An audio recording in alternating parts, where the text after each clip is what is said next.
जळगाव जिल्ह्याच्या मुक्ताईनगर, भुसावळ, रावेर या ठिकाणी कृषी उत्पन्न बाजार समितीत मक्याची आवक सध्या वाढल्याचं चित्र आपल्याला पाहायला मिळते। आपण पाहतोय की जळगाव जिल्ह्यातील मुक्ताईनगर, रावेर, भुसावळ या ठिकाणी सध्या मक्याची आवक कृषी उत्पन्न बाजार समितीत मोठ्या प्रमाणात वाढलेली आहे।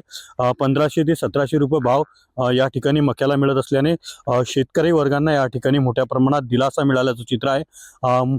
या ठिकाणी जळगाव जिल्ह्यात अतिवृष्टीने गत वर्षात मोठ्या प्रमाणात शेतकरी वर्गांना फटका बसला। मात्र मक्याची आवक जी आहे हे शेतकऱ्यांची मोठ्या प्रमाणात वाढल्याचं कृषी उत्पन्न बाजार समितीत पाहायला मिळते।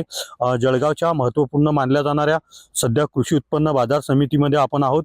यावल रावेर परिसरामध्ये मोठ्या प्रमाणात कृषी उत्पन्न बाजार समितीत सध्या मक्याची आवक मोठ्या प्रमाणात वाढलेली आहे। शेतकरी वर्ग देखील सध्या समाधानी प्रमाणात असल्याचं चित्र यानिमित्त पाहायला मिळते।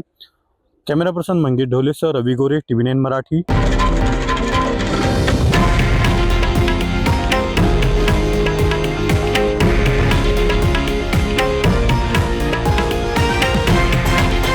हे आहे देशातील नंबर 1 न्यूज नेटवर्क आणि आपण पाहत आहात TV9 मराठी, एकमेव।